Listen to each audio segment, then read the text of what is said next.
Hello there, young friends. My name is John Adams, and I was the second President of the United States of America.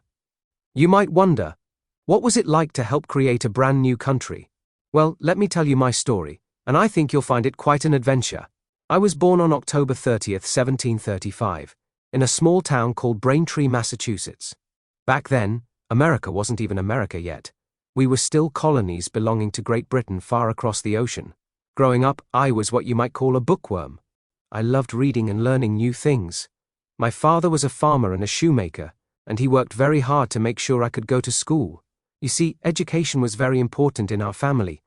When I was just 16 years old, younger than many high school students today, I went to Harvard College. Can you imagine? I studied Latin, Greek, mathematics, and philosophy. I'll admit, sometimes I'd rather have been outside playing, but I knew that learning would help me serve others someday. After college, I became a lawyer. This meant I helped people solve their problems and made sure everyone was treated fairly under the law. Even when it wasn't popular, I believed everyone deserved a fair trial, even people I disagreed with. Now, let me tell you about the most important person in my life, my wife, Abigail. She was incredibly smart and brave. We wrote hundreds of letters to each other, and she often gave me advice about running the country. She once told me to remember the ladies when making new laws. She believed women should have more rights too, which was a very forward-thinking idea for our time. Abigail and I had 5 children together.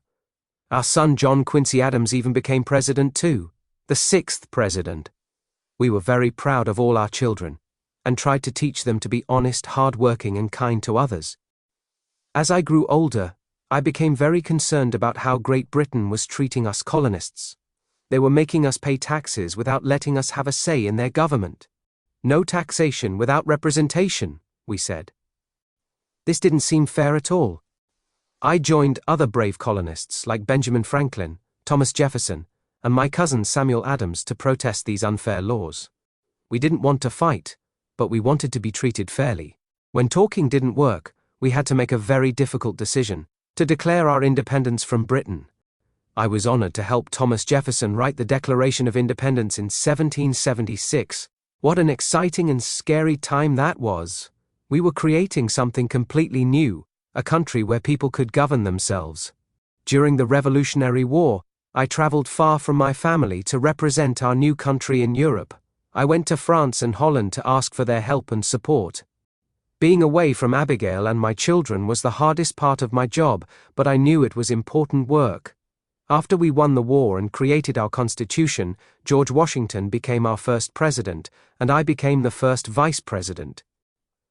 Let me tell you, being vice president was quite boring.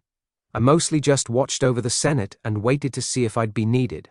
I joked that it was the most insignificant office that ever the invention of man contrived. In 1797, I became the second president of the United States. What an honor, but also what a challenge. The country was still very new and fragile, like a baby bird learning to fly. One of my biggest challenges was avoiding war with France. Many people wanted to fight, but I believed we should try to solve our problems with words, not weapons. This made me unpopular with some people, but I thought it was the right thing to do. Sometimes leaders have to make tough decisions that aren't popular but are best for everyone. I also had to deal with disagreements between different political parties. Even my own vice president, Thomas Jefferson, disagreed with me about many things. Democracy can be messy, but it's still the best way for people to govern themselves. After being president, I retired to my farm in Massachusetts. I spent my time reading, writing letters, and enjoying my family. Thomas Jefferson and I, despite our political differences, became great friends again through our letters. We wrote to each other about books, ideas, and memories of the old days. Remarkably, both Jefferson and I died on the exact same day, July 4, 1826, exactly 50 years after we signed the Declaration of Independence. What are the chances of that? Young friends, I hope my story shows you that with hard work, education, and dedication to doing what's right, you can achieve great things. Always remember to stand up for what you believe in, treat others fairly, and never stop learning. The future of our country and our world is in your hands. Make it a good one.